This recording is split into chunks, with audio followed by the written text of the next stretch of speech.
तो कांग्रेस ने हरियाणा के चुनाव नतीजों में मतगणना के दौरान गड़बड़ी की शिकायत दी है। इस मामले में कांग्रेस नेताओं का डेलीगेशन जो है दिल्ली पहुंचा। दिल्ली में चुनाव आयोग के अधिकारियों से मुलाकात की। उन्होंने कहा कि यहां इस्तेमाल ईवीएम हैक की गई है, जिससे कि 20 सीटों के नतीजों में हेराफेरी की गई है। तो हेराफेरी के जो आरोप हैं, धांधली के जो आरोप हैं, वो कांग्रेस ने बीजेपी पर लगाए हैं कि ईवीएम के साथ जो है छेड़छाड़ की गई है, ईवीएम हैक हुई है। साथ ही ईवीएम की बैटरी को लेकर भी जो है कांग्रेस ने सवाल उठाए। तो कांग्रेस का प्रतिनिधिमंडल आज दिल्ली पहुंचा था और इलेक्शन कमीशन के अधिकारियों से मुलाकात की थी। ईवीएम को लेकर 20 सीटों पर हुई गड़बड़ी को लेकर जो उन्होंने सवाल उठाए हैं, इसके साथ ही उन्होंने ईवीएम की बैटरी को लेकर भी सवाल उठाए हैं। तो कांग्रेस के प्रतिनिधिमंडल ने जो है इलेक्शन कमीशन के अधिकारियों से मुलाकात की। कांग्रेस ने कहा हरियाणा चुनाव में ईवीएम हैक हुई है, 20 सीटों पर गड़बड़ी की गई है। ये पवन खेड़ा की ओर से कहा गया। ईवीएम की बैटरी को लेकर भी कांग्रेस ने सवाल उठाए। कहा कि जब इतनी देर से काउंटिंग जारी थी तो उसके बाद भी जो बैटरी है वो 90 से लेकर 99% के बीच कई सीटों पर कैसे थी। तो इसको लेकर जो है कई तरह के सवाल उठाए गए। इस कांग्रेस डेलीगेशन की ओर से जब मुलाकात की गई इलेक्शन कमीशन के अधिकारियों के साथ, उसके बाद क्या कुछ जो नेता है वो कहते हुए नजर आए, आइए सुनते हैं।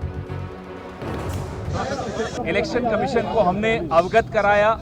करीब 20 शिकायतें जो हमारे पास आई हैं, उनमें से 7 लिखित शिकायतें जो अभी आई हैं 7 कॉन्स्टिट्यूएंसीज से, जिसमें बैटरीज का खास तौर पे जो 99% बैटरीज दिखा रही थी काउंटिंग के दिन, और बाकी मशीनें जो सामान्य थी वो 60-70% दिखा रही थी।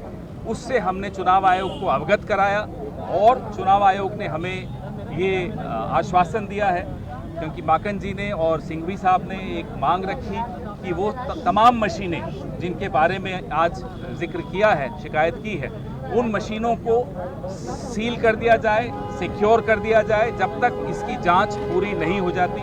हमने चुनाव आयोग को ये भी कहा कि अगले 48 घंटे में हम बाकी शिकायतें जो हमारी एकत्रित हो रही हैं, हरियाणा प्रदेश कांग्रेस कमेटी के अध्यक्ष उदय भान जी इकट्ठी कर रहे हैं, वो तमाम शिकायतें भी हम अगले 48 घंटे में उपलब्ध करा देंगे चुनाव आयोग को।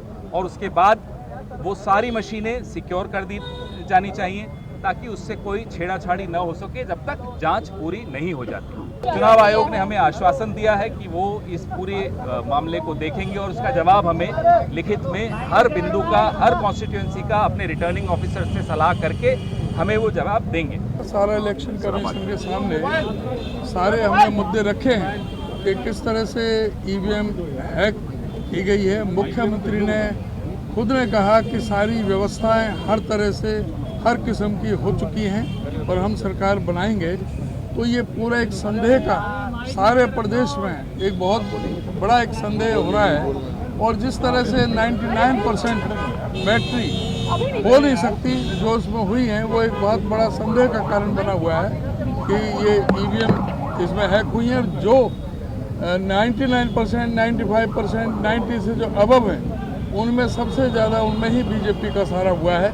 जहाँ 60-70% है वहाँ पे ये नहीं जीत रहे। तो ये एक पूरा संदेह का कारण बना हुआ है कि ये कारण क्या है और ये 99% कैसे बैटरी चार्ज हो गई। जब पूरा दिन बैटरी इस्तेमाल होती है, कोई भी आप मोबाइल के रखें तो पूरा दिन आप रखोगे तो वो निश्चित तौर से वो डाउन होगी। 99% नहीं हो सकती किसी भी सूरत में। जो नतीजा है हरियाणा का आश्चर्यचकित करने वाला है, क्योंकि हर आदमी समझता था कि हरियाणा में कांग्रेस सरकार बनाने जा रही है। चाहे आप मीडिया के आदमी हो, चाहे आपके एक्सपर्ट हो, चाहे आईबी हो, चाहे कोई भी एजेंसी हो, सबकी ये रिपोर्ट सर्वे सारे सर्वे ये आए थे। लेकिन ये हुआ, पोस्टल बैलेट की गिनती शुरू होती है तो हर जगह कांग्रेस लीड करती है। ईवीएम की शुरू होती है तो कांग्रेस जाती है। डाउट क्रिएट किए हुए हैं बहुत सारी, जैसे अध्यक्ष ने बताई कंप्लेंट है 30 के करीब है। बहुत सारी तो रिटर्न कंप्लेंट आ गई है और वर्बली बहुत आए हैं सबके। हमारे पास टेलीफोन आया जब काउंटिंग हो रही थी, कई जगह काउंटिंग डिले की गई है, कई जगह ये कहा गया बार बार पोस्टल बैलेट पहले गिनती कीजिए, लेकिन कई जगह नहीं की गई, बाद में की गई। ऐसे कई कंप्लेंट हमें दी है और इलेक्शन कमीशन ने अश्योर किया, वो सारे कंप्लेंट देख रहे हैं और